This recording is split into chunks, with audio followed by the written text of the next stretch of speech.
Welcome back to Mongo Fix. Well, we're back on the old 08 Cobalt, and we had her into the dealer, get an alignment done, and while we were there, we're asking about a key fob. Because, you know, when you bought it, it only came with the one key. While we were there, pick up another key. That wasn't too bad, you know, for a dealer, 35 bucks, and then they cut it for free, and then, you know, you easily link it to the car by yourself. Just run it with the original, shut it off, quick throw the other one back in, fire her up, and she links to the car. Key fob, they said, well, it, super expensive, 170 bucks for the fob itself, and then 70 bucks to program the fob. So we call our buddies at AutoZone, and sure enough, they got a nice remote keyless entry kit. Now, supposedly from the dealer, it come with electric start. They didn't seem super sure about that, so we got the one from AutoZone with the remote start. So we'll figure out, see how it comes. Oh, we open this bad boy up. And look like there's a key fob in there. And it comes with the programming device. That's fantastic.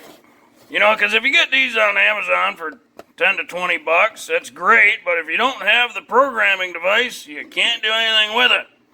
Because this car new enough and fancy enough that you can't just auto-program the fob yourself. You gotta have some sort of tool, which is just crap, but whatever.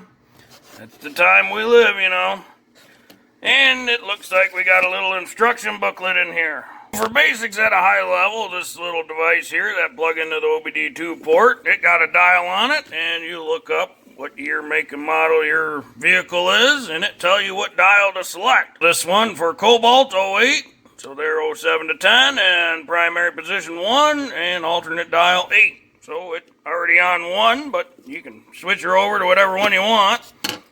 And then, of course, it go into what each dial position mean, and then how you actually do the programming. But the step's fairly simple. You plug her in, it makes a couple noises, and then once it sounds a tone, you throw your key to the on, it sounds a tone, and then you hold the lock and unlock at the same time. So let's give her a try, see how it goes. Well, so that there, the OBDII port. Put our key in, turn it to the on position, and reach down there. Plug in our tool. Beep twice. There's the tune. Push and hold the lock and unlock. Counting 10-15 seconds. Nothing's happening yet. And then supposedly we're supposed to just turn it off. Unplug it. And test it. Nothing. According to the instructions, sometimes you gotta start her.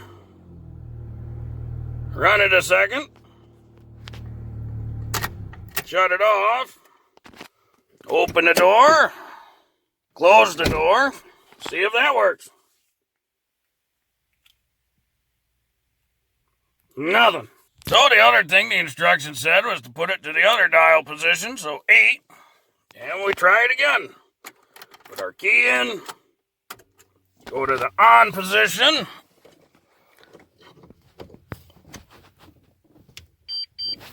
Got our 2 beeps.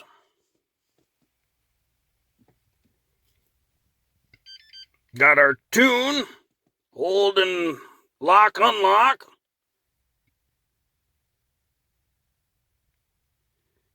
And then we'll let go. Shut her off.